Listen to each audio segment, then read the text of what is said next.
Nikon D850, fantastic high-spec digital SLR camera.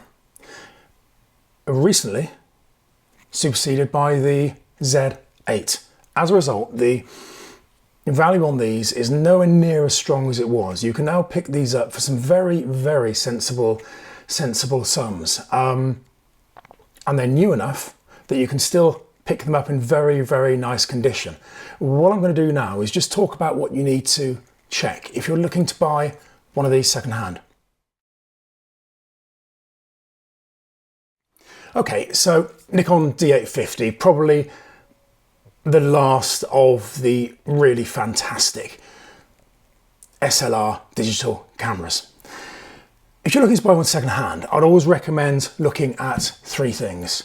Look at the cosmetics, look at the mechanics, and look at the optics. Now, one thing I haven't mentioned there is the electronics. That's because, I'll get this out of the way now, the electronics on these cameras are generally very, very reliable. Of course, you have glitches as you do with any camera. Always make sure you've got the latest firmware updated.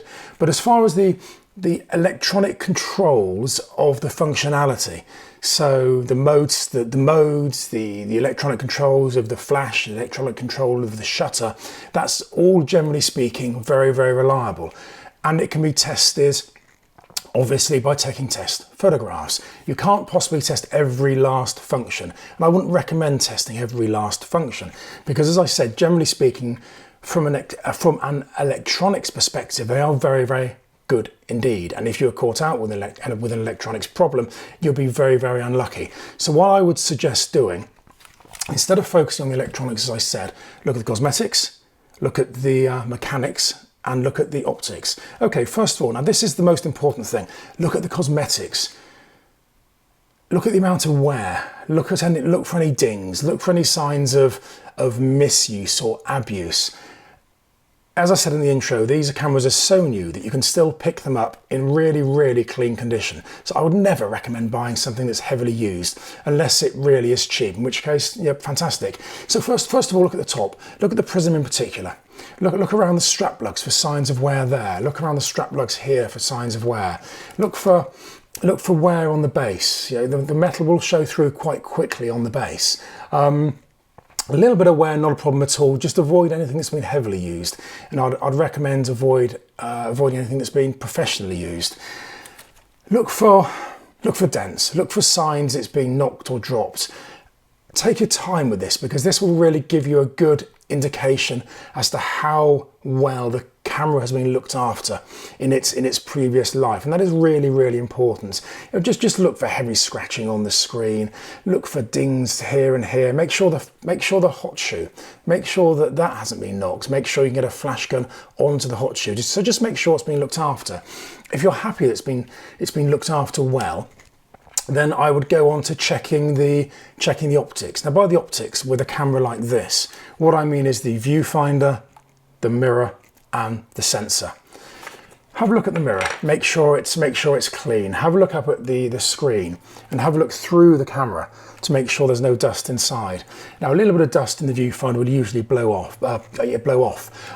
Just a little rocket blower like that, and you can get most of the dust off. It's less easy to access the viewfinder systems on these cameras than it is on the older film-based cameras.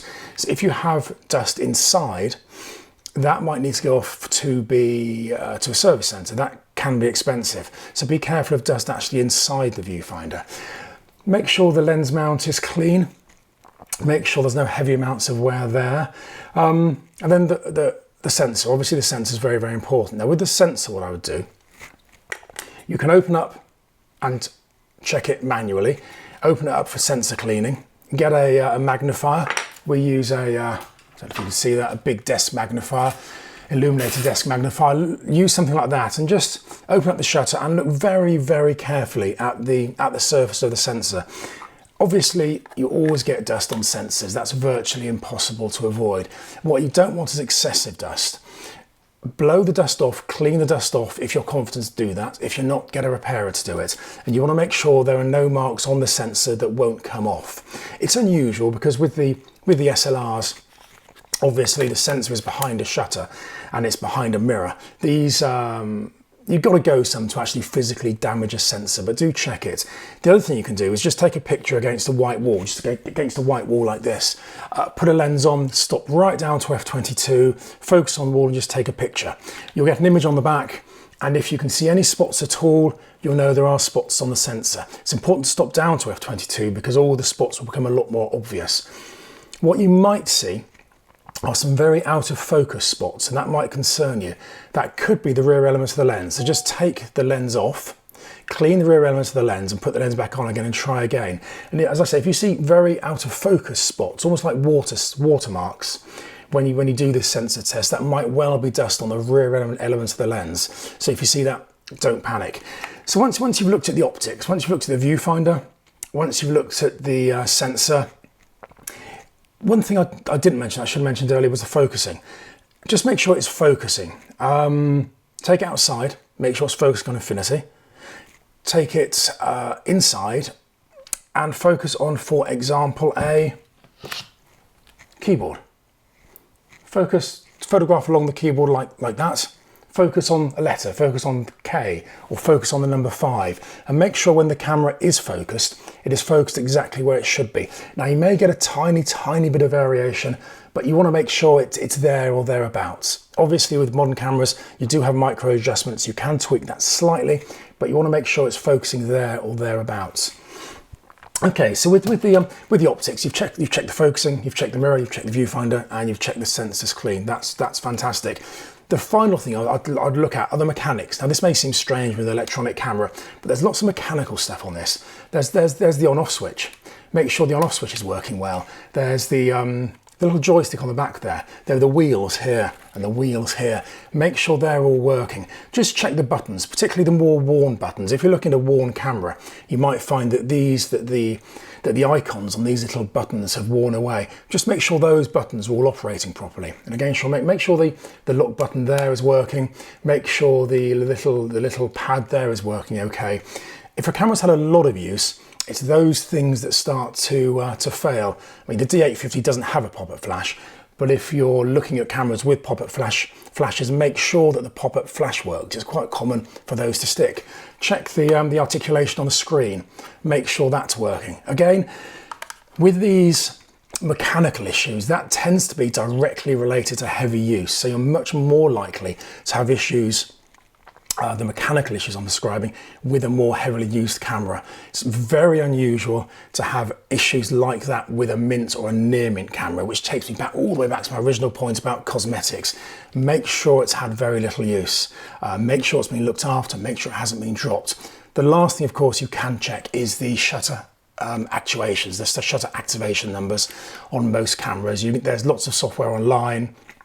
Plug the camera in, or take the card out, stick the card in a card reader, and make sure that it's a relatively low use camera. I wouldn't recommend anything over 100,000 shots. I wouldn't really recommend anything over 50,000 shots unless the price justifies the decision to buy a camera with actuations that high. The final thing to check, if you're just checking actuations, is check the card readers. Just stick a card reader in each and make sure that both card readers or all card readers are working. Again, this is a mechanical thing. Make sure that none of the pins inside have bent. Make sure that the camera is reading properly off the card. If you get a card error, don't panic. It's more than likely to be the card, so try a different card. But that's the final thing to check when you're checking the actuations figure. Okay, so just in summary, check it cosmetically, check it optically. So the focusing, the sensor, the viewfinder, just check the buttons, make sure the buttons, all the mechanical bits and all the screen articulation and everything else works. If you get a clean bill of health in those areas, you can be fairly sure you've got a really decent camera. I hope that's useful. If you have any comments, please stick them in the box below. Otherwise, please subscribe and like, and I'll see you again soon. Thank you. Bye-bye.